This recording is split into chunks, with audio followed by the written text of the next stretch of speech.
del día de hoy. Bien, vamos a proceder a compartir pantalla para dar inicio a nuestra clase del día de hoy. Bien, vamos a abrir el archivo y compartimos pantalla. Bien. Jóvenes, me van a confirmar si se puede visualizar la pantalla, ¿ya? Me estoy compartiendo en este momento, ¿sí? Me confirman, por favor. Buenos días, Fernández. Buenos días, Caicho. ¿Cómo están? Buenos días. Buenos días, jóvenes estudiantes. Futuro del Perú. Muy buenos días. ¿Cómo están? ¿Qué tal? Muy bien, jóvenes. Perfecto, muy bien. Bien, vamos a dar inicio a nuestra sesión de Historia del Perú. Gracias, Espíritu. Muy bien. Gracias, Fernández. Nos confirma que sí se ve. Muy bien. Perfecto. Bien. Estamos preparados para comenzar el curso más bonito, ya, de todos. A ver, jóvenes, la semana anterior nosotros estudiamos un periodo que fue la comunidad primitiva en los Andes centrales o en los Andes peruanos. ¿Recuerdan ustedes que hablamos del lítico y el arcaico? ¿Sí? ¿Recuerdan que hablamos de los cazadores recolectores nómades y luego hablamos acerca de el hombre primitivo, el hombre toquepala, lauricocha, paiján? Y luego terminamos hablando del periodo arcaico, los domesticadores de plantas animales, y luego de Kotosh, de Caral, ¿verdad? Muy bien, ya. Ahora, eh, nos corresponde ahora estudiar el formativo andino. Se puede decir que a partir de este capítulo vamos a estudiar lo que algunas veces en algunos libros dicen como culturas preincaicas, ¿ya? Vamos a aclarar ese término también, o esa terminología, ¿ya? Lo que hemos estado estudiando la semana pasada también son culturas, pero para algunos son culturas poco desarrolladas o medianamente desarrolladas. ¿Ya? Son culturas pero poco desarrolladas o medianamente desarrolladas. A partir de hoy empezamos a estudiar lo que en los libros, lo que en las láminas le llaman culturas preincaicas, pero que sería también más conveniente llamarle altas culturas, ¿ya? Altas culturas o civilizaciones en todo caso, ¿ya? Ahora, vamos a explicar qué cosa significa la palabra civilización o alta cultura, ¿ya?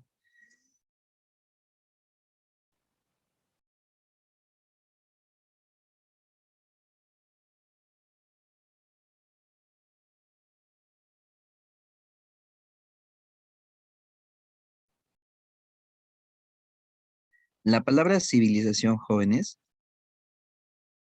es un sinónimo, vamos a considerarlo como un sinónimo de alta cultura, ¿ya? Civilización, vamos a considerarlo como un sinónimo de alta cultura. Vamos a poner aquí civilización o alta cultura. ¿Y qué requisitos debe tener un pueblo, una sociedad, para ser llamado alta civilización o cultura, o mejor dicho, alta cultura, ¿no? Bueno, depende, ¿ya? Para la historia tradicional, ajá, muy bien, ya estoy encontrando respuestas, ¿ah? Muy bien, Espíritu Munive ya se está adelantando, muy bien, perfecto. Para la historia occidental, o sea, para la historia europea, ¿no es cierto? Para la historia occidental, para que sea civilización o alta cultura, debe tener, por ejemplo, agricultura, debe tener arquitectura, arquitectura, y sobre todo, debe tener escritura, ¿ya? Sobre todo debe tener escritura. Claro, puede tener también otros elementos, ¿no? Orfebrería, música, cerámica, etcétera, ¿no? Pero sobre todo escritura. Para el mundo occidental, ya debe tener escritura, ¿ya? En ejemplo, Grecia, Roma, Macedonia, ¿no es cierto? Mundo occidental, ¿correcto? Ahora, pero para los arqueólogos que trabajan en esta parte de la Tierra, en este caso en Sudamérica, ¿ya? Para los arqueólogos vamos a llamarle andinos, a los arqueólogos de esta parte de Sudamérica. Es cierto, también una civilización puede tener agricultura, puede tener también arquitectura, puede tener arquitectura, pero sí o sí tiene que tener, como ya varios lo están respondiendo en el chat, muy bien, tiene que tener escritura. Tiene que tener escritura. Perdón, cerámica, cerámica. Tiene que tener cerámica. Repito, puede tener otros elementos, orfebrería, textilería, etcétera, ¿no? Pero debe tener cerámica, ¿ya? Entonces, como nosotros ahorita estamos estudiando historia del Perú, obviamente vamos a tomar el enfoque que está aquí. Si estuviésemos estudiando historia universal, tomaríamos el enfoque que está a la derecha, ¿cierto? Ok. Ya. Entonces, ya tenemos una idea de qué cosa es civilización o cultura. Ahora, podemos también establecer otra diferencia, ¿sí? Eh, no es lo mismo decir cultura que decir civilización. Lo que pasa es que la palabra cultura es una palabra más amplia, es muy general. Por ejemplo, ¿no? A una persona que sabe mucho se dice que tiene mucha cultura. A una persona que recuerda mucho se dice que tiene mucha cultura. A una persona que ha leído mucho se le dice culto, ¿no? De cultura, ¿no? Agricultura, persona que trabaja en el campo, ¿no es cierto? Agricultura, ¿ves? Entonces, la palabra cultura es una palabra general, muy amplia, muy amplia, ¿ya? Se puede decir que existe cultura material y cultura inmaterial. Ejemplo de cultura material, la cerámica, ¿no? Por ejemplo, las herramientas líticas, ¿no? La arquitectura, ¿no es cierto? Todo lo que puede ser tangible, ¿no? Tocable, ¿no? Tangible. Y existe la cultura inmaterial. La música, por ejemplo, ¿alguien puede tocar la música? O, por ejemplo, las creencias religiosas. ¿Alguien puede tocar las creencias religiosas? Son inmateriales, ¿verdad? Las leyendas. ¿Alguien puede tocar o ver una leyenda? No, no es cierto. Entonces, todo eso es parte de la cultura inmaterial, ¿ya? Ahora, cuando estudiamos historia del Perú, solemos llamarle a Chavín, a Paracas, a Nazca, a Moche, todos ellos, solemos llamarle, pues, culturas. No está mal llamarles culturas, pero sería mejor llamarles civilizaciones o altas culturas, ¿ya? Sería mejor, más preciso, más exacto, ¿sí? Muy bien. Bien, hecho entonces esa aclaración, ¿ya? O en este caso esa profundización, vamos a estudiar el periodo formativo andino el día de hoy, ¿ya?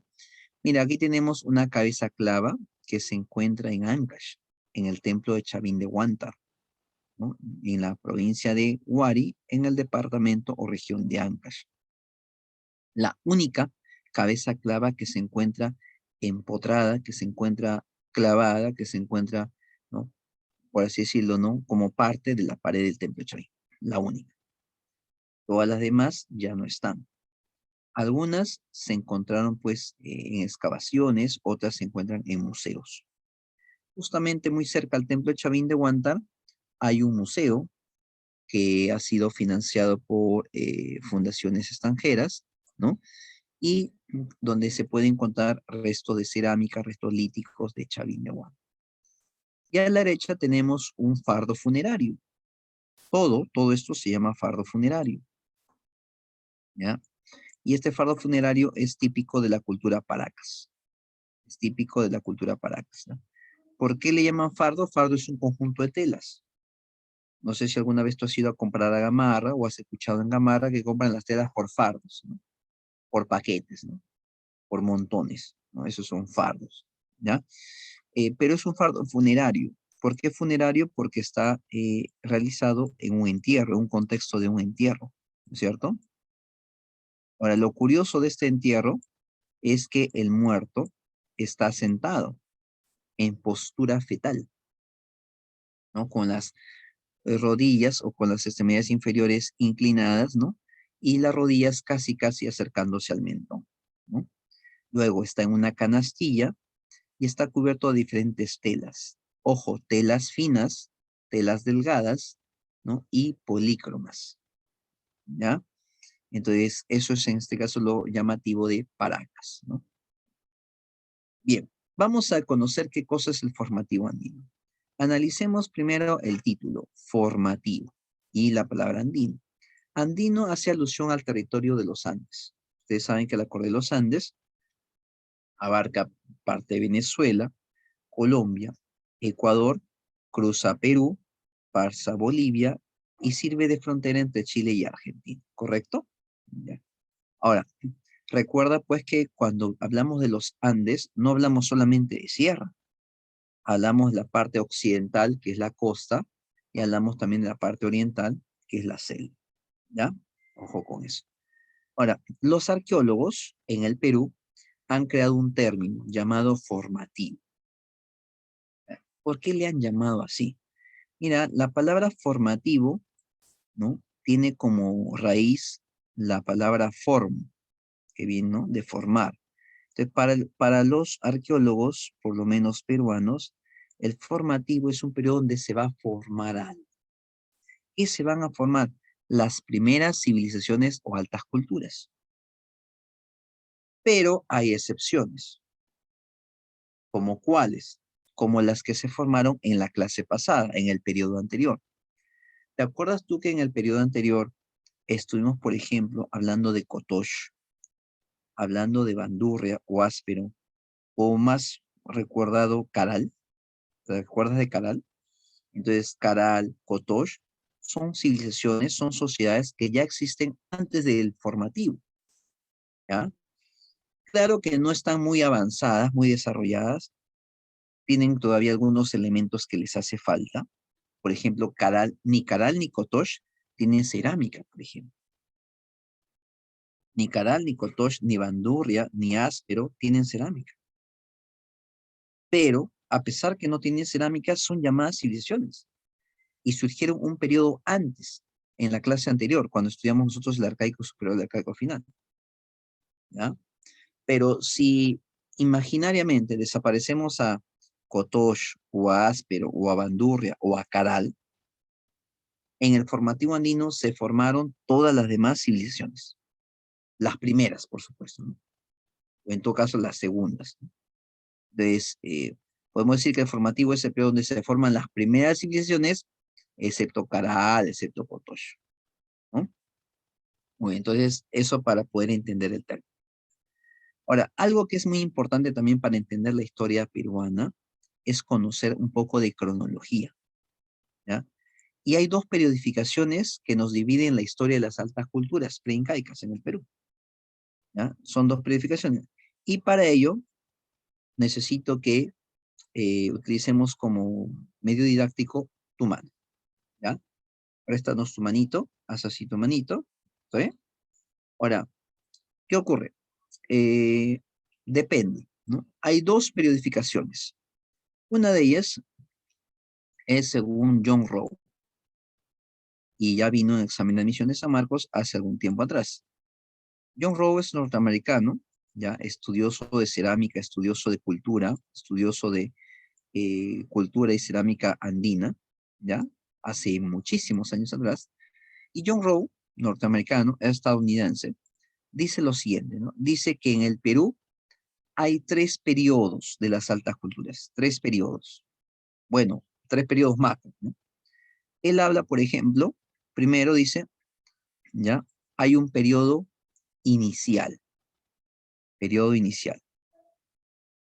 ¿Ya? Él dice así, no hay un periodo inicial, periodo de las altas culturas, ¿ah? Ojo, estamos hablando de las altas culturas, ¿ya? Profe, ¿y antes de las altas culturas no hay nada? Ah, buena pregunta. La clase pasada nosotros hemos estudiado un tema, ¿sí o no? ¿Cuál fue ese tema? Comunidad primitiva, ¿sí? Pero también dijimos que se le llama precerámico, ¿sí? Entonces, mira, John Rowley lo que dice es lo siguiente, ¿no? Que dice, lo más antiguo que hubo en el Perú se llama precerámico. ¿Y por qué le llama precerámico? Porque no hubo cerámica. Y eso nosotros ya lo hemos estudiado en la clase pasada. Pero luego viene el periodo donde hay cerámica.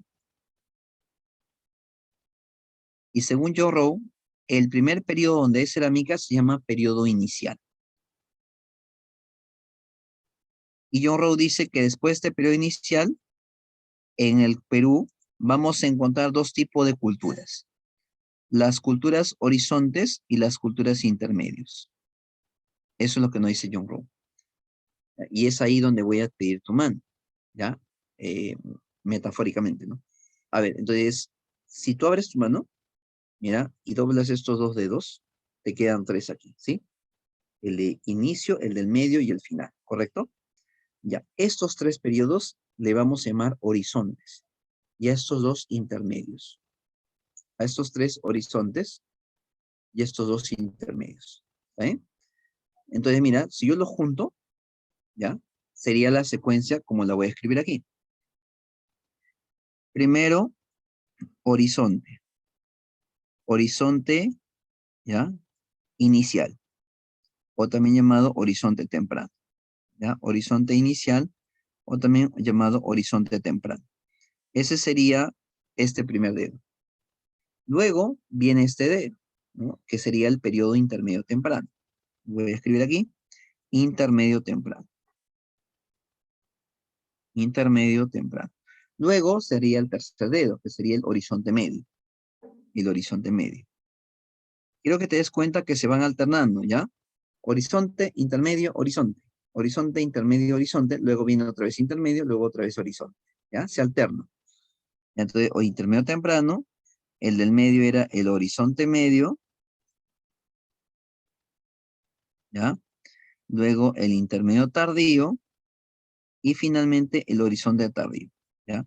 Según John Rowe, estas son las etapas de las culturas prehispánicas en el Perú, ¿ya? Lo que vamos a conocer hoy día, o lo que vamos a empezar a conocer hoy día, es a partir del periodo inicial en adelante. A partir de ahí vamos a empezar a estudiar hoy día, ¿ya? A partir de ahí vamos a empezar a estudiar. Hoy día nos toca estudiar el periodo inicial y el horizonte inicial, ¿ya? A ver, muy bien, ya lo escribimos aquí. Ahora, entonces John Rowe dice que hay 5 periodos, o 6 con el periodo inicial, ¿no? Periodo inicial, horizonte inicial, intermedio temprano, horizonte medio, intermedio tardío y horizonte tardío. Hay 6 periodos, ¿ya? En el periodo inicial iniciaron o surgieron las primeras civilizaciones. Sencillo, en el periodo inicial se inician las civilizaciones, ¿ya? Y luego vienen los horizontes intermedios. ¿Cuántos horizontes hay? 1, 2, 3. 1, 2, 3. ¿Cuántos intermedios hay? 2. ¿Sí o no? Ya. Ahora, ¿qué diferencia hay entre los horizontes intermedios? Según John Rowe, en los periodos horizontes, las culturas o las civilizaciones van a expandir un modelo artístico, un modelo cultural, un modelo de cerámica, un modelo religioso, a lo largo de todo o casi todo el territorio andino. Por eso le va a llamar culturas panandinas. En cambio, en los periodos intermedios, la expansión cultural, la expansión artística, la expansión del modelo alfarero, del modelo de cerámica, va a ser pequeña, va a ser regional, va a ser local, ¿ya? Entonces podemos decir que los horizontes se expanden y los intermedios apenas se expanden. Los horizontes por casi todos los Andes y los intermedios por pequeños espacios geográficos, ¿ya? Para que se entienda, vamos a poner un ejemplo.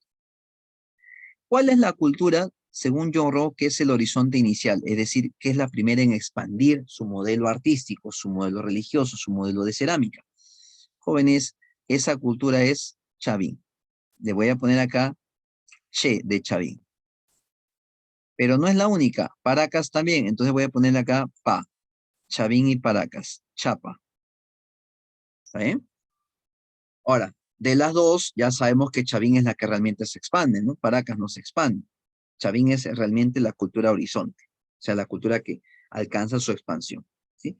Pero Paracas es su contemporáneo, por eso lo estamos poniendo en este periodo, es de la misma época, de la misma promoción. Ahora, en el intermedio temprano, las culturas que se desarrollan por pequeños espacios geográficos, por pequeños territorios, no con gran expansión cultural, artística. ¿Cuáles son las más importantes? LMN. LMN significa Lima Moche Nazca. LMN significa Lima Moche Nazca, es una mnemotecnia, ¿no? Pero también hay otras más. CRW, CRW, C de Cajamarca, R de Recuay y W de Huarpa. Cajamarca, Recuay y Huarpa. Esas son las culturas que se expanden por un pequeño espacio geográfico, ¿no? Como dice Cultura Lima, en Lima. Cultura Nazca, en parte de Ica, un poquito de Arequipa. Mochica, bueno, una parte de la costa norte, ¿no es cierto? Ahí está. Luego llegamos al horizonte medio. En los periodos horizontes, recuerda que hay una cultura que es la que se va a expandir grandemente por el territorio andino, ¿cierto? Y en este caso, la cultura se llama Wari. Vamos a ponerlo aquí con color negro, ¿ya? Wari. Puedo escribirlo con H o puedo escribirlo con W, ¿ya? Wari. Ahí está, Wari, ¿ya? Luego viene el intermedio tardío. ¿Qué es un periodo intermedio? Es cuando las culturas se expanden por un pequeño espacio geográfico, por un pequeño territorio. Aquí vamos a ver las famosas Chicha, Chincha, Chancay, o Chimú, Chachapoyas. Chicha, Chincha, Chancay, Chimú, Chachapoyas, ¿ya? Otros también mencionan a la cultura Sicán, a la cultura Aymara, también están dentro de este periodo.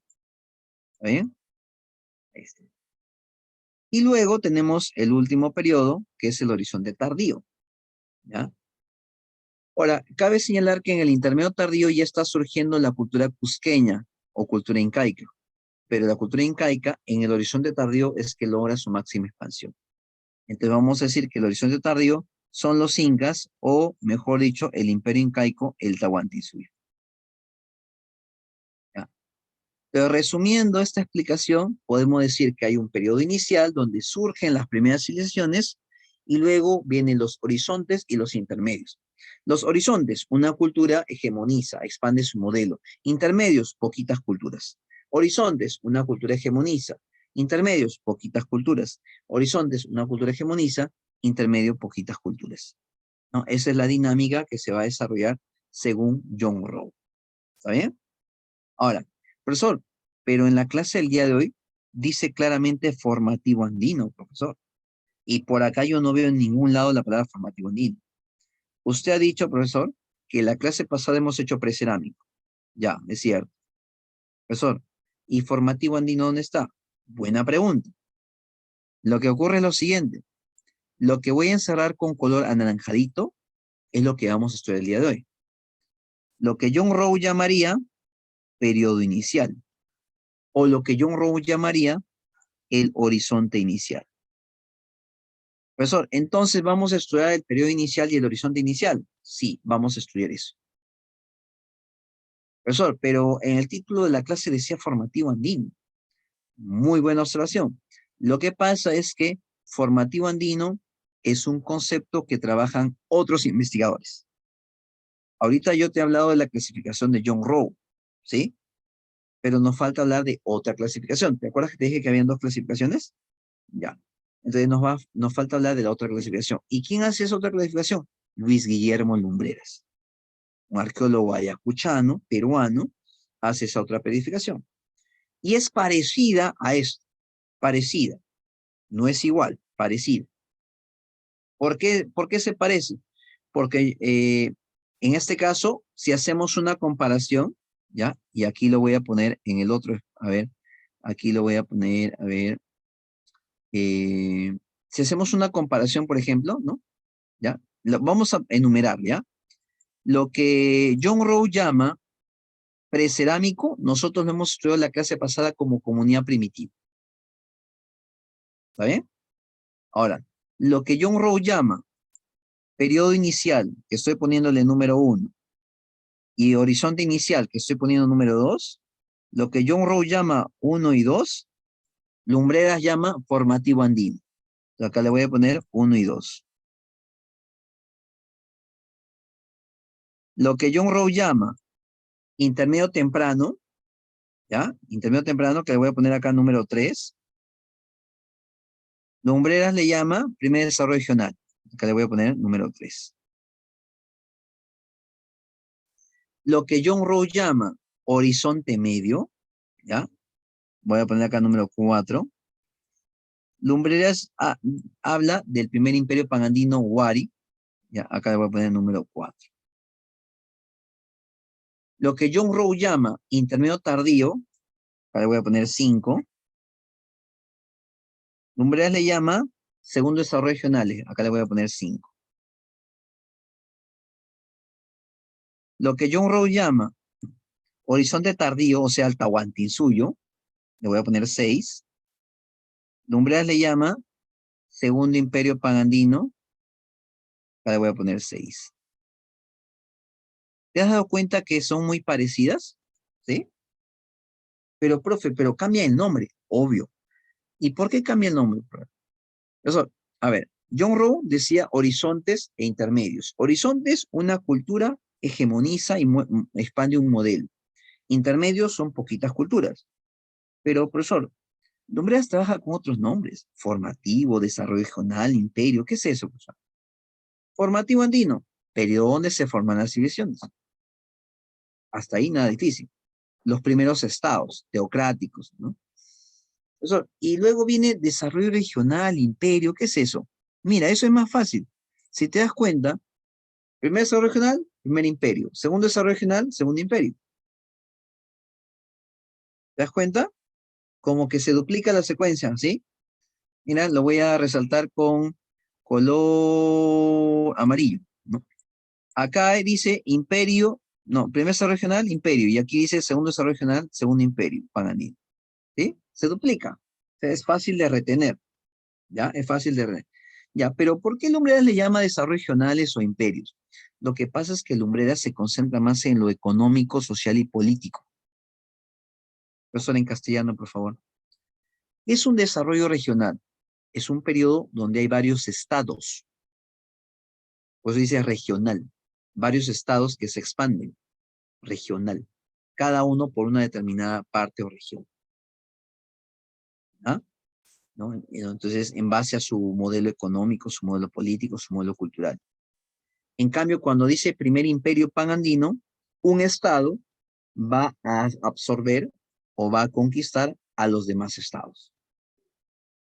Luego viene un segundo estado regional, otra vez, varios estados, cada uno abarcando una pequeña región.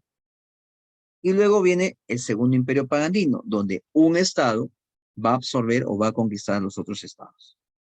¿Sí? Ahora, no confundirse, ¿cuántos imperios pagandinos hay según Lumbreras? 2. ¿Cuáles son, profesor? Son Wari, ¿ya? Wari el primero, y los incas o Tahuantinsuyo el segundo. Solo hay 2 imperios pagandinos. Nada más. Pero antes que desarrollen esos 2 imperios, hay unos periodos llamados desarrollo regionales. ¿Sí? Jóvenes, hasta aquí, ¿alguna pregunta o duda, por favor? Preguntas o dudas, por favor, en el chat o con audio. Preguntas o dudas, por favor.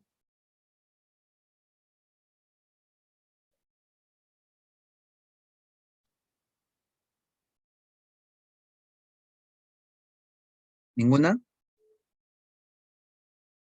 Todo ok. Muy bien, todo ok. Perfecto. No hay preguntas. Ya. Ahora, el día de hoy, a ver, en el chat, profe es mucho, dice Huarcaíta. A ver, no, parece, parece.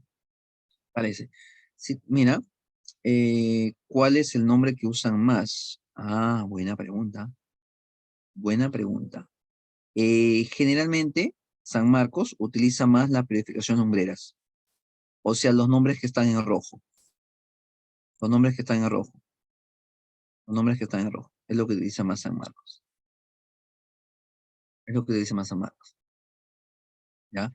Ahora, si nos resulta un poquito complicado, vamos a ver que esto es como un rompecabezas. Mira lo que vamos a hacer. Vamos a hacer algo mágico, ¿ya? Voy a abrir una hoja de Word, ¿ya? Y vas a ver que como un rompecabezas, esto es más fácil que un rompecabezas. Es más fácil que un rompecabezas de 10 piezas. A ver, ¿ya? Ya, te decía entonces que hay dos periodificaciones, ¿verdad? Dos periodificaciones. Ya está, dos periodificaciones, ¿ya? Una es, a ver, una es según Lumbreras y otra es según John Rowe, ¿no?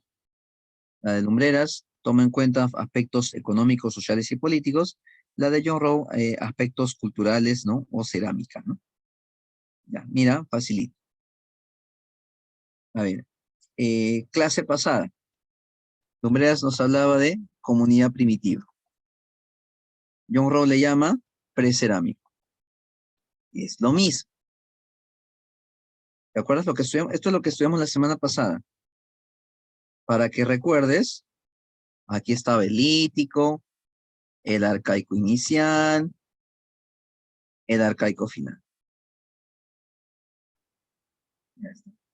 Muy bien. Ahora, a partir de esta clase, Lumbreras nos dice que primero hay un formativo andino. Hay un formativo andino. Es más, Lumbreras lo divide, ¿ah? Dice que el formativo se divide en formativo inicial, formativo medio y formativo final. Ya, a ver, si te acuerdas, luego que seguía, era una combinación que se duplicaba, ¿te acuerdas? Luego que seguía una combinación que se duplicaba, ¿te acuerdas? Venía primer desarrollo regional, ¿sí? Y luego que venía primer imperio pagandino, primer imperio pagandino. ¿Ya? Y luego que seguía, ¿te acuerdas? Se duplicaba, ¿sí o no? Pero en lugar de primero, segundo, ¿no? Segundo desarrollo regional, ¿ya? Y luego segundo imperio pagandino. Ahí está. Apenas termino de hacer el cuadrito, le tomas una captura de pantalla, ¿ya? Ya está. Ahora, pero John Rowe le llamaba de otra manera, ¿sí o no? John Rowe al formativo inicial le llama periodo inicial. Al formativo medio y al formativo final le llama horizonte inicial. Ojo que también le puede llamar horizonte temprano.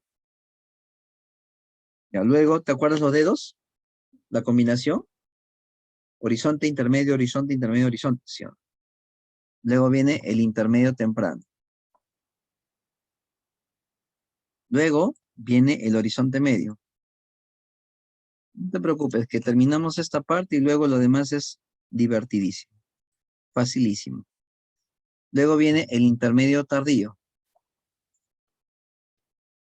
Ojo que a los tardíos, ¿no? Ahí está. Y luego viene el horizonte final o tardío. Dime, ¿hasta aquí algo difícil? No, ¿verdad? No, profe. No, son equivalencias. No son equivalencias. Ya ahora viene la parte más sencillísima, las culturas. Aquí está el Imperio Incaico o Tahuantinsuyo, ¿ya? Aquí está LMN, Lima Moche Nazca, o también está CRW, Cajamarca, Recuay y Huarpe, ¿ya? Luego, a ver, aquí está eh, Chimuchincha, o también está Chancas, Chancay, Chachapoyas. También están los Aymaras, por si acaso. Sicán y Aymaras, ¿ya? Aquí está, aquí está Chavín y Paracas Cavernas. Y aquí está Paracas Necrópolis. Está Vicus, está Pucará. Y hay más culturas todavía, ¿ah? Aquí está Sechín, está Garagay, está Cupisnique. Y hay más culturas todavía, ¿no? Y aquí está Tiahuanaco y Huari, ¿ya? Ahora, vamos a precisar algo. Ojo, vamos a precisar algo. Solo hay un imperio panandino y solo hay un segundo imperio panandino. Este imperio panandino es Huari y ese segundo imperio panandino son el Tahuantinsuyo. Ahora, aquí yo puedo poner a los incas, pero voy a especificar que en sus inicios nada más. Ahora, no te olvides que a partir de hoy día estamos estudiando las altas culturas. ¿Y de dónde empiezan las altas culturas? Todo lo que voy a sombrear de amarillo. Todo lo que voy a sombrear de amarillo son las altas culturas. Lo que está sin sombrear es lo que hemos estudiado ya en la clase pasada. Profe, ¿y todo eso vamos a estudiar hoy día? No, hoy día vamos a estudiar lo que vamos a sombrear, lo que voy a sombrear de color celestito. Hoy vamos a estudiar lo de color celestito. ¿Qué te parece? Hasta ahí. ¿Más o menos fácil? ¿Más o menos difícil? ¿Mm? ¿Algo? Muy bien. Eh, parece, ¿no? Una vez que te familiarices con este cuadro, te va a parecer más fácil que la tabla del 1. Pero es un poco familiarizarse nada más, ¿no? Con terminología. Ya, puedes tomar una captura de pantalla, ¿sí? Tranquilamente, puedes tomar una captura de pantalla. Ok, listo, muy bien, perfecto. Ya, después ya me editas y me sacas de pantalla. Ya, muy bien, entonces, ya. Ahora, ¿qué vamos a estudiar hoy día? El formativo. Lo que Lumbreras llamaba formativo o lo que John Rowe llamaba periodo inicial, horizonte inicial. ¿Correcto? Eso es lo que vamos a estudiar hoy día. Perfecto. Bien, entonces vayamos a estudiar. Y para eso nos vamos a ubicar aquí. ¿Qué dice nuestro concepto de formativo andino? A ver, vamos a leer, ¿ya? Dice, periodo durante el cual se forma. Ah, por eso se llama formativo, se forma, ¿ves? Formativo, forma, ahí hay una ayudita. Y desarrolla, o sea, se forma y va creciendo, va desarrollándose. Inicialmente, algunos de los principales elementos culturales avanzados presentes en la sociedad en los Andes centrales. Ojo que dice algunos. ¿Por qué? Si tú recuerdas, la clase pasada hablamos de Caral, de Kotosh. Y Caral Kotosh tenía escultura de barro, ¿sí? Caral tenía estatuillas de barro. Y ambos tenían templos. ¿Eso qué significa? Que desde el arcaico final superior, o sea, desde la clase pasada, ya hay escultura, ya hay arquitectura. Eso ya hay. O sea, en el arcaico el hombre ya está haciendo escultura, ya está haciendo arquitectura, ya está haciendo también agricultura, ¿sí o no? Pero van a aparecer nuevos elementos. En el formativo aparecen nuevos. ¿Qué es lo nuevo? Lo nuevo es la escultura lítica en piedra. Antes del formativo, nadie hacía estatuas en piedra. Recién desde el formativo se van a hacer estatuas en piedra. Aparece orfebrería. ¿Qué es orfebrería? Hacer joyas, objetos con metal. Antes del formativo, nadie hacía objetos con metal. Recién se van a empezar a hacer objetos con metal. Joyas, collares, brazaletes, ¿no? Pulseras, ¿no? Cerámica. Antes del formativo, nadie hacía cerámica. Ni Kotosh, ni Huacaprieta, ni Caral, nadie. Recién a partir del formativo se va a empezar a hacer cerámica. Esto es lo nuevo. Textilería. Textilería. Ojo, antes del formativo sí se hacía tejido. Tejido es a mano. Pero ahora se va a hacer textilería. ¿Y qué significa textilería? Que yo voy a tener una pequeña máquina que me va a ayudar a hacer un textil. Y esa pequeña máquina se llama telares. Los telares son de madera y van a ayudar a hacer textiles más complejos, más grandes, más coloridos, etc. Entonces, tejido se había, pero textilería recién va a surgir por primera vez. En el formativo hay muchas cosas que surgen por primera vez. La cerámica, la orfebrería, la textilería, la escultura en piedra, ¿sí? Por ejemplo, mira, pero ya existían algunas cosas antes. Ya existía antes la agricultura, ya existía antes la escultura en barro, ya existía antes la arquitectura, ¿cierto? Entonces, en el formativo andino van a surgir cosas nuevas y lo que ya existía se va a seguir desarrollando. ¿Correcto? Muy bien. Hasta aquí, ¿alguna duda o pregunta? Si la tienes, por favor, no dudes en hacerla. ¿Alguna duda, alguna pregunta hasta ahí? ¿Todo bien? ¿Todo ok? Todo ok. Bien. Si hay preguntas, normal. Muy bien. ¿Qué es el formativo entonces? Según muchos arqueólogos, entre los cuales vamos a mencionar a Lumbreras, es el periodo prehispánico donde se forman la mayoría de los elementos culturales, ¿no? Lo que te estaba mencionando, pues, ¿no? La metalurgia también, inclusive la ingeniería hidráulica. A ver, ¿qué significa ingeniería hidráulica?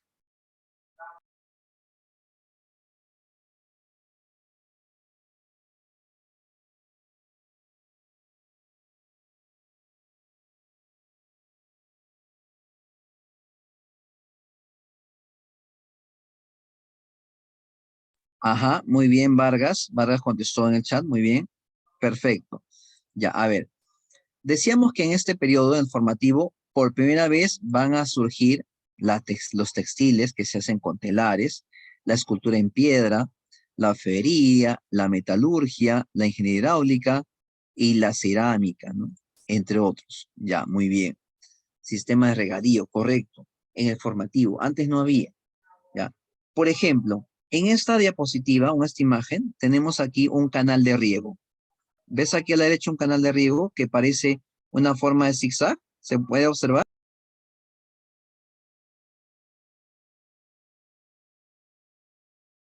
Sí, profe.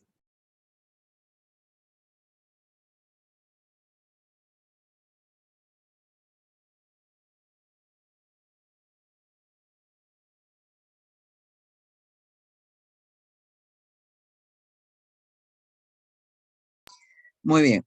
Esta imagen que tenemos aquí, jóvenes, es un canal de riego. Es un acueducto, canal de riego o acueducto. Esto es parte de la ingeniería hidráulica. Esto surge en el formativo. Antes del formativo nadie hacía eso. Ahora, para hacer eso se requiere un nivel de conocimientos avanzado. ¿Qué se requiere? Matemática, física. Profe, matemática, sí. Física también, ¿no? Si tú haces un canal recto, el agua va a avanzar, ¿sí o no? Siempre y cuando haya una fuerza que empuje el agua. Pregunta, si no hay una fuerza que empuje ¿el agua avanzará? No, ¿verdad? Lo más probable es que se estanque. Entonces, ¿qué puedes hacer para que el agua avance? Hacer que tu canal, en lugar de que sea recto, puede ser recto, pero inclinado. Y entonces esa pendiente va a hacer que el agua siempre avance. ¿Correcto? ¿Hasta ahí? Pero yo quiero que el agua avance, pero tampoco quiero que vaya a mucha velocidad. Quiero que se controle el agua. Quiero que avance el agua, pero avance a una velocidad prudente. Entonces, ¿qué voy a hacer? Voy a hacer zigzags, porque estos zigzags me van a permitir bajarle la velocidad al agua que está avanzando. ¿Correcto? ¿Y eso cómo se llama? Conocimientos matemáticos, conocimientos de física. Son conocimientos de física, son conocimientos matemáticos. Esto de aquí tiene un nombre, se llama Canal de Cumbemayo. Se encuentra en Cajamarca, Canal de Cumbemayo. Se cree que fue construido antes que Chavín, pero se le cataloga como un lugar que fue influenciado por Chavín. O sea, la religión Chavín llegó un momento en que llegó hasta Cajamarca. Ahora, muchos dicen que el canal tiene forma de zigzag. Obvio, se nota claramente. Otros dicen que tiene forma de un animal. ¿Qué animal tiene esa forma?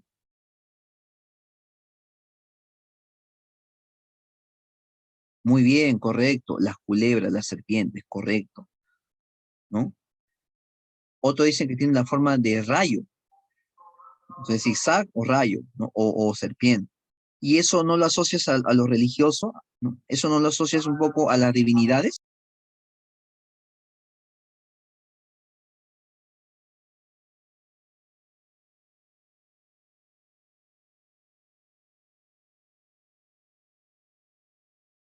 Muy bien, el chat están participando, muy bien Fernández, muy bien Suma, muy bien Espíritu, muy bien Munive. Entonces, claro, entonces este canal de riego no solo es un canal de riego, sino que está vinculado probablemente al culto a la serpiente o al culto al rayo. Y tú sabes que en el norte, cuando hay rayos, es porque hay un contexto de lluvia, ¿sí o no? Entonces, hay un tema religioso, hay un tema científico, hay un tema matemático, hay un tema físico en la construcción de este canal o de este acueducto. Y eso nos demuestra que es una civilización o un pueblo muy avanzado, para su época, obviamente, ¿no? Ahora, ¿qué tenemos a la izquierda? Una joya, una muestra de orfebrería. Debajo, otra muestra de orfebrería. A la derecha, una cerámica, estilo Chavín, ¿no? Aquí una estatua de piedra o un tallado de piedra, ¿no? Tumbas. Tumbas también aparecen en el formativo. En el arcaico no se tiene rastreadas muchas tumbas, pero llama la atención lo complejo de la tumba. O sea, una cosa es que tú hagas un entierro y otra cosa es que hagas un entierro complejo. Y esta tumba de Paracas es un entierro complejo. Y no es la única, porque tú sabes que Paracas tiene dos tipos de tumbas, ¿no es cierto? La tumba en forma de caverna, en forma de cueva, y la tumba en forma de cementerio, forma de necrópolis, rectangular. ¿Te acuerdas? Pero hay otra cultura que también tiene tumbas en este periodo. Se llama Vicus. Vicus tiene una tumba que tiene forma de bota. Mira, hasta para enterrar a los muertos se toman la molestia de hacer una tumba compleja. Bueno, fácilmente lo pueden enterrar y le echan tierra, ¿sí o no? ¿No? Lo dejan ahí, le ponen tierra, nada más, se acabó así. Pero Paracas, Cavernas, tiene su propia construcción funeraria. Paracas Necrópolis tiene su propia construcción funeraria. Y Vicus, que es otra cultura de este periodo, también tiene su forma, su tumba en forma de bota. Entonces, notas aquí la complejidad. Ya se nota que son civilizaciones, se nota que son pueblos, ¿no? Que tienen mayor desarrollo de pensamiento religioso, de pensamiento, ¿no? De temas de arquitectura, de construcción, ¿no es cierto? Ya. La textilería. Ahí abajo tienes un textil que pertenece a la cultura Paracas. Y como se puede ver claramente, es polícromo, el textil, el que está a la derecha, ¿ya? El que está abajo a la derecha. Ahora, la gran pregunta es, ¿y de dónde sacaron esos colores? ¿De dónde sale el amarillo? ¿De dónde sale el morado? ¿De dónde sale el blanco? ¿De dónde sale el negro? ¿De dónde sale el rojo? ¿De dónde sale el rosado? ¿De dónde sale el color marrón, negro? ¿De dónde salen esos colores? Las telas no tienen esos colores. La lana no tiene ese color. Si utilizas lana de alpaca o lana de vicuña, normalmente será blanco, marrón o negro. No hay rojo, no hay amarillo. Entonces, ¿de dónde sacaron esos colores? Ajá. Entonces tuvieron que conocer la naturaleza, como lo dice Espíritu, como lo dice Vargas en el chat. Tuvieron que conocer la naturaleza. Si no conocen la naturaleza, no pueden encontrar de dónde extraer los colores para hacer los tintes. Mencionan en el chat la cochinilla. ¿Qué es la cochinilla? Un insecto. Un insecto que lo encuentras generalmente en la yunga, ¿no? Que se pega mucho a las plantas de cactus, en la zona por encima de los 500 metros sobre el mar. Ya, muy bien, se acercaron, consiguieron la cochinilla, pero la cochinilla te da un color rojizo, ¿ya? ¿Y los demás colores de dónde salen? Tuvieron que conocer las plantas, los minerales, sino cómo obtenían el color. ¿Te das cuenta? Ahora, abajo, lo que estoy sombreando encerrando con un circulito es un monolito. Monolito, una piedra, pero tallada. Eso pertenece a Sechín. Eso pertenece a la cultura Sechín. Eso se encuentra en Ancash, en Casma, ¿no? Para muchos, la escena representa a un guerrero. Y aquí abajo, en pequeño, una cabeza decapitada. Hay varias versiones sobre qué representa esta imagen, ¿no? De la escultura de Sechín, Sechín. Uno, ¿en Sechín se decapitaban personas? Probablemente sí, probablemente no. Pero si no es una decapitación, ¿qué cosa es? De repente una escena ritual, una escena de sacrificios, ofrendas, podría ser. Pero hay otras teorías que dicen que el representar cabezas degolladas en el mundo andino equivale a la fertilidad, equivale a pedir, en este caso, buena cosecha, ¿no? Está vinculado al culto del maíz, ¿no? Entonces, hay diferentes interpretaciones sobre qué significa esto. Ahora, algunos dicen, no, Sechín fue una sociedad guerrera. Ahí no estás viendo las armas que tiene el guerrero, ahí no estás viendo la cabeza degollada. Sechín fue una sociedad guerrera. Es una teoría, pero para la época el tema de la guerra no está muy desarrollado. Entonces es difícil mantener esa teoría, ¿ya? Y la que está a la derecha, que ves que parece una nariz, ¿no es cierto? Que estuviera saliendo, ¿ya? Se llama friso. Eso es un friso que se encuentra en Garagay. Si alguna vez has ido al distrito de San Martín de Porres, o cerca del Aeropuerto Internacional Jorge Chávez, ¿ya? Por ahí cerquita hay un parque zonal, ¿ya? Y en ese parque zonal, a la espalda prácticamente, hay una huaca, que se llama la huaca de Garagay. Esa huaca tiene este friso, ¿no? Que es una imagen. Es una imagen antropomorfa, zoomorfa, porque ahí están los colmillos, ¿no? De una divinidad, ¿no? Ahora, si te das cuenta, le ves ahí un aire, pues, ¿no? A las cabezas clavas de Chavín, ¿no? A este lugar llamado Garagay también lo relacionan con Chavín. Al primero, que está aquí a la izquierda, a Sechín, también lo relacionan con Chavín. Entonces, Chavín, en el momento que se expande, llega a influenciar en estos lugares, ¿no? Llega a influenciar en Cajamarca, en el canal de Cumbemayo, en esa zona, llega a influenciar en Lima, llega a influenciar en varios lugares. Muy bien, eso entonces como preámbulo de lo que es el formativo. Creo que ya va quedando un poquito más claro. Si hay dudas, por favor, consulta, pregunta sin ningún problema. ¿Qué cambios hay en el formativo? Hemos visto que aparece la agricultura con sistemas de regadío, canales o acueductos.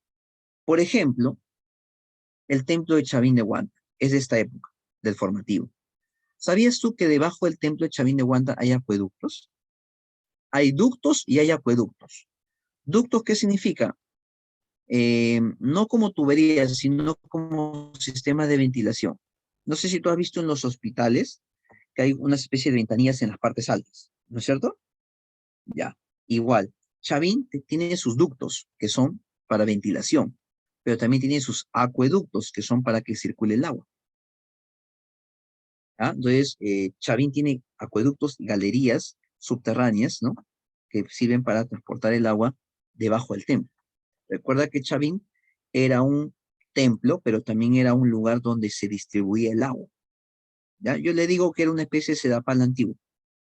¿Ya? Si no pagabas tu ofrenda o tu tributo, te cortaban el agua. Mm, Práctico.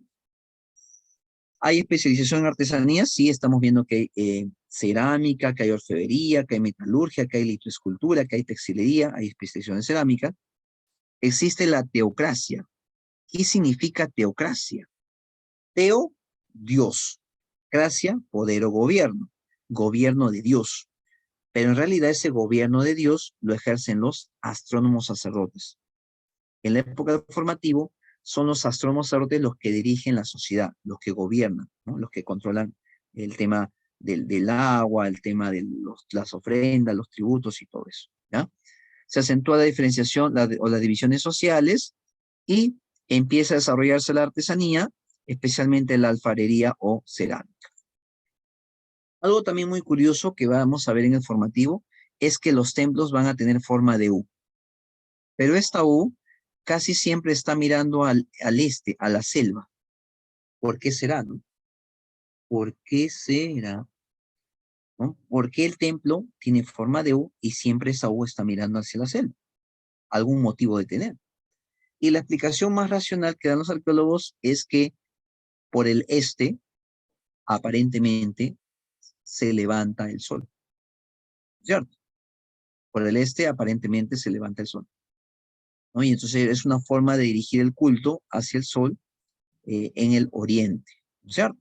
Esa es una explicación bastante sólida que se da con respecto al templo de Chavín, ¿no? O a la forma del templo de Chavín. Ahora, el formativo te decía que tiene etapas. ¿Cuáles son? Tres etapas. Inferior, medio y superior. O inicial, medio y final. O temprano, medio y tardío. Si te das cuenta, son sinónimos, ¿ya? Ahora, esta es la clasificación, digamos, simple, ya que se utiliza a nivel de educación básica, educación preuniversitaria. Si tú estudiases, por ejemplo, arqueología pura en San Marcos o en alguna universidad, seguramente te van a explicar que el formativo se puede dividir en más etapas, porque hay arqueólogos que lo han dividido en 5, en 6 etapas. Eso ya cuando ingresan pues a profundidad, ¿no? Hacen más. Pero a nivel de educación preuniversitaria, ¿no? Lo que pide, por ejemplo, los prospectos de examen de admisión, trabajan básicamente con esta clasificación, ¿no? Que es 3 periodos o 3 fases, ¿no? Y están aquí las culturas que estamos mencionando, ¿no? Las culturas que hice en el cuadrito. ¿Te acuerdas que hice un cuadrito? ¿Que le tomaste captura de pantalla? Ya. Aquí están, mira las culturas. A ver, tú me dices cuál conoces y cuál no, ¿ya? Ya la o no la, ¿ya? A ver, Paco Pampa, ¿ya la o no la? No la, profe, no la. Kunturwasi, ¿ya la o no la? No la, profe, no la. Sechín, profe, Sechín, bueno, lo que acaba de comentar hace un momento usted, ¿no? De las cabezas decapitadas, ¿no? Eso nomás, profe. Ok, ok. Galgada, profe, no conozco, profe. Garagay, profe, lo de la nariz, el friso, que está en San Martín de Porres. Yo lo acabo de conocer. Ah, muy bien, ya conoces algo. Chavín, Chavín, ¿ya la o no la? Ah, ya, por fin, Chavín, ya está muy bien, ya la, muy bien. Paracas Cavernas, ¿ya la o no la? Ya las, ¿no? Repetida todavía dicen, ya, muy bien. Ya las, repetida, muy bien. Paracas Necrópolis, ya las, si tienes cavernas, tienes Necrópolis, pues ya no, ahí está. Vicus, uy, profe, ya empezó de nuevo, ya, profe, estoy dudando, profe, Vicus. No la, profe. Salinar, profe, ¿qué será eso? Pues? Gallinazo, profe, ¿es el nombre de cultura? Sí. Pucará, no la, profe, no la. Ya, entonces te das cuenta que son varias culturas. Ahora, este monolito degollador, esta estatua que ves aquí abajito, pertenece a la cultura Pucará. ¿Ya? Esta estatua pertenece a la cultura Pucará. ¿Ya? Y esta estatua de metal, llamada Venus de Frías, pertenece a la cultura Vicus, a la cultura Vicus. ¿Está bien? Pieza de orfebrería y metalurgia Vicus y muestra lito escultórica de Pucará. ¿Está bien? Muy bien. Ahora, vamos a entrar a Chavín y Paracas, que es nuestro menú, nuestro almuerzo. ¿Ya? Nuestro almuerzo. Ahorita hemos comido de entrada nada más, ¿ah? Ahorita vamos con el almuerzo. Chavín y Paracas, pero recuerda que hay Paracas Cavernas y Paracas Necrópolis. Vamos entonces con Chavín y Paracas, ¿no? Esta es la expansión de Chavín. Esta es la expansión de Chavín, ¿ya? Ahora, en esta expansión de Chavín, vamos a agregarle algo. Chavín irradia su cultura, su arte, sobre todo su religión, su cerámica también, pero sobre todo su religión, ¿ya? Y llega a tanta influencia, jóvenes, que hiciese que la religión Chavín llegó hasta la meseta del Collao. Entonces, todo lo que estoy sombreando con verde es espacio por donde se expandió la religión Chavín o la cultura Chavín. Voy a terminar de sombrarlo por aquí. Dime, ¿abarcó gran parte del territorio andino, sí o no? Y si abarcó gran parte del territorio andino, le vas a llamar cultura panandina. O, en este caso, primer horizonte. Cultura panandina o primer horizonte. Bien, entonces, todo lo que está de verde aquí, hasta Cajamarca, es la expansión Chavín. Repito, expansión religiosa, expansión cultural, expansión artística, expansión religiosa. Chavín no hace guerras. En esta época no hay militares, no hay evidencia que hubo guerra, no hay evidencia de armas, no hay evidencia de conflicto militar, no hay.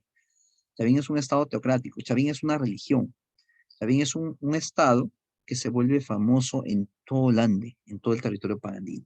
¿Ya? Así como el Apu, tú escuchas en Agustín Lapu, todo el mundo conoce, ¿sí? ¿No? Gente de Puente Nuevo, gente de Santa Anita, gente de Agustino, gente de La Victoria, gente de Cerca de Lima, ¿sí? Igual, Chavín era un lugar así conocidísimo, con mucho prestigio. ¿Ya? Si tú ibas a Chavín y consultabas por el clima, por las lluvias, por la agricultura, por algún tema de la cosecha o del clima, los otros de Chavín te daban los pronósticos más acertados. ¿Ya?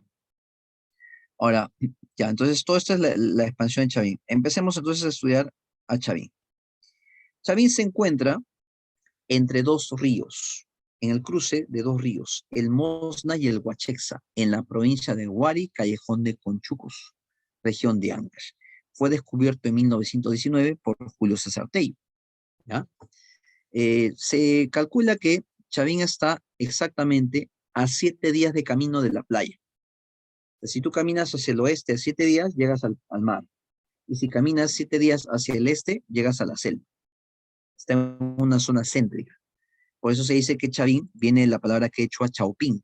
Chaupín significa centro de lugares, ¿no? Entonces está ubicado en una zona estratégica, como para que la gente camine y pase por ahí necesariamente. Su descubridor fue Julio César Tello. Julio César Tello nació en Huarochirí, ya, en la Sierra de Lima. Vino a Lima a estudiar en el colegio, él estudió en el colegio de Nuestra Señora de Guadalupe. Luego estudió medicina en San Marcos. Y ahí terminó conociendo a nada más y nada menos que a Ricardo Palma, ¿no? Fue discípulo de Ricardo Palma, literato, intelectual. Para poder graduarse de medicina de bachiller, tuvo que hacer una tesis. Entonces investigó enfermedades antiguas. ¿Y qué estudió él? La sífilis en el Perú antiguo. Pero si quieres estudiar sífilis en el Perú antiguo, tienes que estudiar pues con cadáveres, ¿sí? Con cadáveres o con cerámica, ¿no? Con uno de los dos. O de repente por ahí revisar algunas crónicas. Entonces, ¿qué hizo? Cuando empezó a estudiar con cadáveres y con cerámica, como que le fue gustando la arqueología. Por eso es que él luego se vuelve arqueólogo, ¿ya? Y como arqueólogo, él crea Museo de Arqueología y Antropología, ¿ya? No sé si tú alguna vez has ido a Pueblo Libre, Magdalena, por ahí. ¿Has ido? Ahí hay un museo, el Museo de Historia, Arqueología y Antropología. Ya, ese museo lo fundó Tello. La Facultad de Arqueología de San Marcos existe gracias a Tello. Y muchos arqueólogos se formaron teniendo a Tello como maestro. Entonces, Tello fue el padre de la arqueología peruana, el padre, el promotor, ¿no? Eh, ahora, eh, si te das cuenta, ¿cómo será de influyente Chavín? Que hay una universidad que ha tomado un símbolo de Chavín para su cultura o para su identificación, que es la Universidad Villarreal. Si tú miras el logo de la Universidad Villarreal, aparece el Estela Raimundo. ¿Y cómo será de influyente la cultura Chavín? Que en un primer momento, cuando el APRA, el Partido Aprista, utilizaba símbolos, pusieron a un cóndor de Chavín en su simbología. ¿Cómo será de importante la trascendencia de Chavín que la han utilizado para tema educativo, para tema político, etcétera? ¿Quiénes vivían en Chavín? En Chavín vivían astrónomos sacerdotes que dirigían los cultos, que hacían las ofrendas, las ceremonias, los rituales, y también vivían artesanos, litoescultores, ceramistas, orfebres, tejedores, y también vivían los ayos, los campesinos, los agricultores, los pastores, los que hacían el trueque. Esa es la sociedad Chavín, es una pirámide, ¿no? Ahora, cada cierto tiempo los astrónomos sacerdotes pedían ofrendas a la población, y la población llevaba sus ofrendas al templo, ¿no? Pero era algo coacción, coercionado, ¿no? Si no llevas, no habrá agua. Si no llevas, habrá sequía. Si no llevas, habrá catástrofe, habrá cambio climático. Entonces era algo prisionado, ¿no? Era una coerción muy fuerte. Eso se llama la teocracia, ¿no? Gobernar con miedo, con terror. En el aspecto económico, cultivaron el maíz se masificó bastante en esta época, la papa, la quinoa, la calabaza, el ají, el frijol, además del algodón. El algodón en las zonas costeñas, ¿ya? El algodón no crece en las zonas andinas, crece en las zonas costeñas. Ahí está el canal de Cumbemayo que te mostré, que tenía forma de zigzag. Te dije que debajo del templo de Chavín había acueductos, practicaron el trueque, hay elementos selváticos en Chavín, por ejemplo, hoja de coca, por ejemplo, yuca, por ejemplo, plumas, ¿no? Son elementos selváticos. Por eso Tello, en un primer momento, planteó lo siguiente. Planteó que Chavín tenía raíces amazónicas, que era una tribu amazónica que había venido a la sierra a construir Chavín. Eso lo planteó Tello, ¿no? Teoría autoctonista, ¿no? Vimos la clase pasada. Criaron alpacas y llamas en las partes altas de la sierra y también criaron pues a los cuyes, ¿no? En el aspecto cultural, destacaron en la litoescultura. Lito, piedra, escultura de piedra, ¿no? De tipo monolítica. Mono porque usaban una piedra. Para eso había gente especializada en Chavín cerca al templo que sabía trabajar con la piedra. Entonces los sacerdotes le llamaban a esa gente y le pedían una ofrenda, ¿no? Entonces la ofrenda era hacer una estatua de piedra, ¿no? Un monolito, una cabeza clava, un lanzón, etcétera, ¿no? Destacan la estela de Raimondi, el lanzón monolítico, el obelisco Tello, las cabezas clavas y la estela Yauya. Tal vez la menos conocida es la estela Yauya, dicen que tiene una forma de pez. En el caso del obelisco Tello, tú ves dos caimanes. En la estela Raimondi ves al dios Huiracocha, con cabellos en forma de serpiente, con colmillos y con garras. Y en el lanzón monolítico ves al dios Jaguar, el dios más importante en la religión chavín, el Jaguar. ¿Dónde está el lanzón? Dentro del templo, en el medio del templo. Ahí está. Hablando del templo, dentro del templo hay galerías, hay pasadizos subterráneos, ¿ya? Pasadizos subterráneos. Entonces, en Chavín hay presencia de dos dioses, el Jaguar, que está representado en el lanzón, y Huiracocha, que está en la estela de Raimón. Aunque parezca difícil creerlo, el Jaguar, el lanzón, fue el dios más importante. En el aspecto cultural, hicieron cerámica, hicieron arquitectura, aunque no sacaron 20, 20 sacaron en litoescultura. En litoescultura sí sacaron 20. Ganaron beca en litoescultura. Ahora, en cuanto a cerámica, fue monócroma, oscura, ¿no? Gris, decoración incisa. Incisa significa que hacían cortes en la cerámica. Base plano, ceremonial o religiosa, color humo, color negro, color ahumeado, ¿no? Hace estribo, ¿no? Que parece como loncherita, ¿no? Rasgos felínicos, ¿no? Eso está muy presente en la cerámica chavín. Y en cuanto a la arquitectura, destacan dos tipos de plazas. Bueno, ya sabes que el templo tenía forma de U, pero hay plazas en Chavín. Una plaza circular, hundida, que era el lugar donde se reunía el sacerdocio, y una plaza cuadrangular hundida, que es más grande, que era como un patio, ¿no? Como una cancha, en donde los sacerdotes se reunían con la población, con los sayos, ¿no? Eso entonces como un rasgo de Chavín. Pasamos entonces ahora a Paracas. Nos vamos ahora a Ica. Y en Ica encontramos una zona que se llama Cerro Colorado, cerro de color rojizo, muy cerca al mar, a pocos metros de la playa, ¿ya? Paracas se desarrolla en la provincia de Pisco, departamento región de Ica, en la parte baja del Cerro Colorado. Pero en su proceso de expansión, Paracas llega hasta Río Ica y por el norte llega hasta Río Chincha, ¿ya? Ahora, la economía de Paracas va a girar mucho en la agricultura y también aprovechar los alimentos marinos, como por ejemplo el pescado, como por ejemplo las algas, como por ejemplo pues, ¿no? Los moluscos, inclusive van a cazar aves guaneras, ¿no? Lobos marinos, etcétera, complemento de su agricultura. Se alimentaron con papa, con maíz, con algodón, con payares, con frijoles. Pero lo que llama mucho la atención es que en Paracas hay mucha lana de camelios, de llamas, de alpacas, ¿no? De vicuñas. ¿Y cómo la lana llegó a Paracas? La explicación que le da Lumbreras es que Paracas hacía trueque con los pueblos de la sierra, y es así como consigue lana. Y la lana es una materia prima para su textilería. Sus textiles utilizan mucho la lana, el algodón y los cabellos humanos.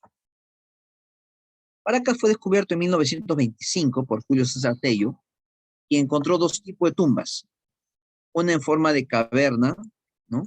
O cueva, y otra en forma de cementerio o necrópolis, ¿no? Forma más rectangular, ¿no? Por eso es que se habla de dos Paracas, ¿no? Los cavernas que son más antiguos y los necrópolis que vieron después. Ahora, de los dos, quien sobresale más es Necrópolis, sobre todo por su textilería. Necrópolis desarrolla textiles, ¿ya? Con telares, pero con hilos muy finos, muy delgados, ¿ya? Muy delgados, hechos de cabellos humanos, hechos de lana, hechos de algodón. Inclusive usan plumas también. Y tiene mucho diseño. La textilería de Necrópolis llama la atención por el color, por lo que es fina y por los diseños. diseños geométricos, diseños de divinidades, ¿no? De entidades religiosas, ¿no? Por ejemplo, va a ser muy común que tú veas una especie de gato volando, ¿no? ¿No? Algunos investigadores le llaman el felino volador, ¿no? El felino volador. Otros dicen que es un gato. Otros dicen que es el dios Con, el dios que creó todos los bosques, todo el agua, toda la vida, pero que también decidió secarlo, como castigo a los habitantes por olvidarse de las divinidades. En el caso de Paracas, su cerámica es compleja, ¿ya? En textilería sí sacó 20, pero su cerámica como que no llama mucho la atención. Y es fácil recordar su cerámica, ¿ya? Vas a aplicar el siguiente razonamiento. Cavernas, necrópolis. Cavernas, su cerámica, po, po. ¿Qué significa po, po, profesor? Polícroma y postcocción. Polícroma, un montón de colores, pero postcocción, es decir, primero cocinaban la cerámica, se secaba y luego la pintaban con varios colores.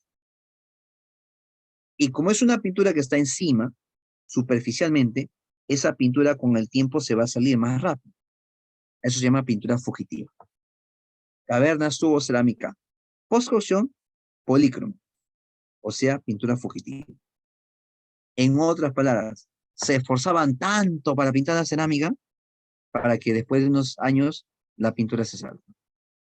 ¿Por qué serán tan cavernas? Bueno, tenemos ahora a los necrópolis. Los necrópolis no hacían tanto color, uno solo, suficiente, monócromo, pero precocción, ¿qué significa? Voy a cocinar la cerámica, pero antes de cocer la cerámica en el fuego, lo que voy a hacer es, en este caso, pintarlo. Pinto primero la cerámica y luego la cocino en el fuego. Entonces, cuando se cocina, la pintura y el barro, la arcilla, quedan como pegados. Entonces, esa pintura sí me va a durar mucho tiempo. Cerámica postcocción, perdón, precocción y monocromo, en el caso de necrópolis. Pero necrópolis sí destaca bastante en su textilería y en su medicina también, ¿no? Es lo que llama mucho la atención de Paracas, ¿no? Desarrolla la medicina. Ahora, no confundir deformación craneana con trepanación. Deformación es una costumbre, es una tradición, ¿no? ¿A quién se le deforma el cráneo? Se le deforma el cráneo a los hijos de la nobleza, a los hijos de los reyes, a los hijos de los sacerdotes Paracas. A ellos se les deforma el cráneo. ¿Cómo? Cuando son bebitos, se les pone tablillas de madera y gasa, algodón, alrededor de su cráneo y se le amarra muy fuerte, ¿no? Eso es para deformar el cráneo y para que crezca con una frente alargada. Paracas significa frente alargada, pero también Paracas es el nombre de un viento fuerte que hay en Ica. Entonces los nobles de Paracas, los hijos de los nobles de Paracas crecen con la frente alargada, con el cráneo alargado. Pero eso es una costumbre, es un ritual, es una forma de diferenciar a la élite de los ayos, de los pueblos. Pero otra cosa es la trepanación. La trepanación es una operación médica.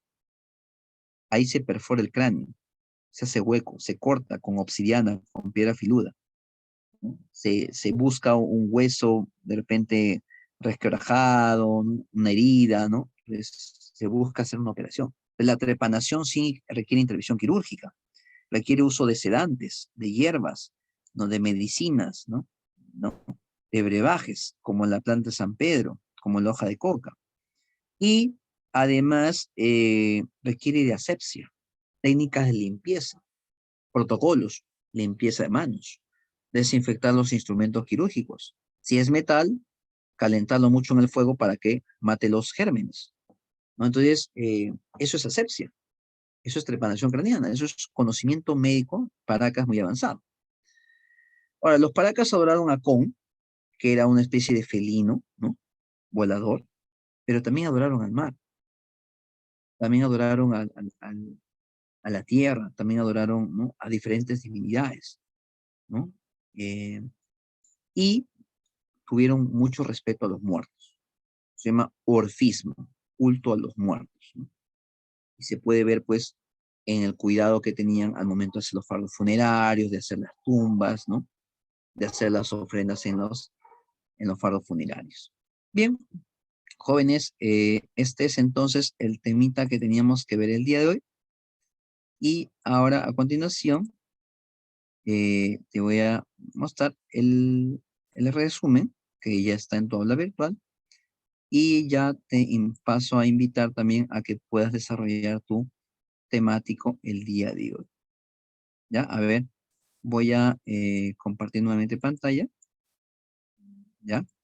Y te invito a que puedas resolver tu temático el día de hoy, ¿no? Este es el resumen, se encuentra en el aula virtual, ¿ya? En la semana 2 obviamente, y en la sección materiales de clase, y te invito a que puedas resolver tu temático. Son 4 preguntitas, 10 minutos creo que lo puedes resolver. Si eres veloz de repente en menos tiempo, pero 10 minutitos creo que está bien para 4 preguntas. Muy bien. A resolver, jóvenes.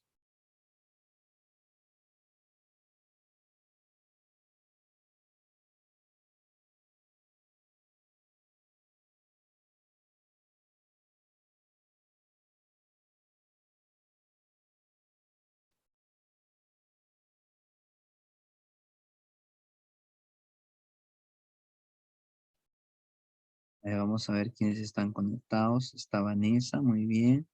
Está Luis Ángel. Está Benjamín. Está Jairo. Está José. Está Josué. Está Marjorie.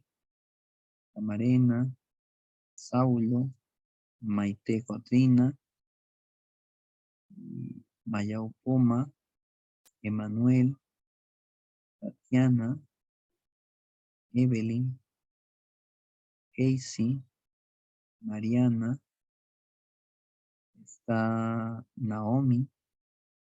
Bernal. Walter. Ángela. Manuel.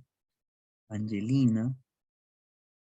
Munibe, Bazán, Chávez Vega, García Narciso, Quito André, Chumbiauca, eh, Carla Huarcaya, ujú, son todos los que están presentes en el día de hoy. Ah, y bueno, y hay un cuy. Y un cuy me está saludando, está haciendo nuestro saludo, pero parece que es peruano. Ya, muy bien.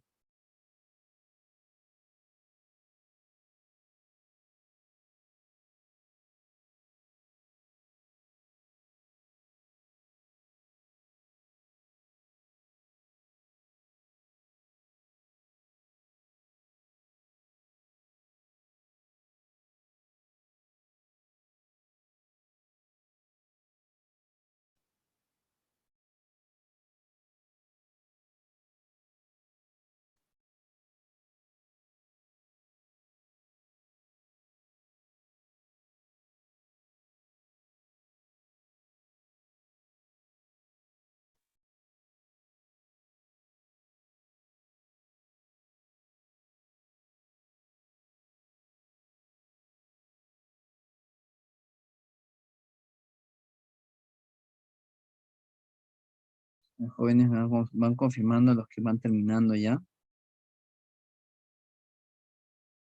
De repente está muy difícil, no creo, pero podría ser, ¿no? Alguna pregunta tal vez. Repito, en el aula virtual van a encontrar su eh, resumen de clase y el material de las diapositivas, ¿no? Para que puedan repasar, puedan profundizar.